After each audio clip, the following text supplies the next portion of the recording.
In today's video, I'm going to teach you how to link Confluence with team calendars. We'll start in Confluence, add the calendar app from the marketplace, and then place it on a page so your team can see events right where they work. First, open Confluence and sign in. Make sure you have permission to install apps in your site. If you don't, you can still follow along and then ask your admin to complete the install. In the top navigation, open the Apps menu. From there, choose Explore More Apps to jump into the Atlassian Marketplace inside Confluence. In the search bar, type Calendar. You'll see several options appear. Look for the calendar solution that fits your needs. Team Calendars is the one designed to live directly in Confluence and display team events alongside your content. Click the calendar app you want to use to open its details page. Here you can scan the overview, pricing, and compatibility information to confirm it works with your Confluence edition. When you're ready, click Try It Free. Confluence will show you a review screen so you can confirm the app and the site where it will be installed.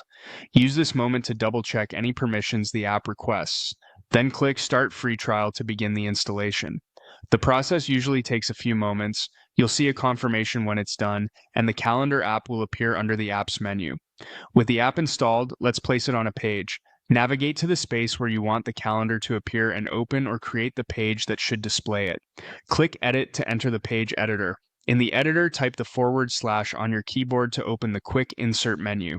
This is the fastest way to add macros and app content to a Confluence page. Start typing calendar to filter the options and then select Team Calendars from the list. You'll now insert the calendar block on the page. Depending on your setup, you may be prompted to pick an existing calendar, create a new one, or configure the view. Use this area to align the calendar with your team's workflow. For example, selecting the right calendar source and choosing a month, week, or list view so the information is clear at a glance. That's it. You've opened Confluence, found the calendar app in the marketplace, started a free trial, and inserted team calendars onto a page using the / command.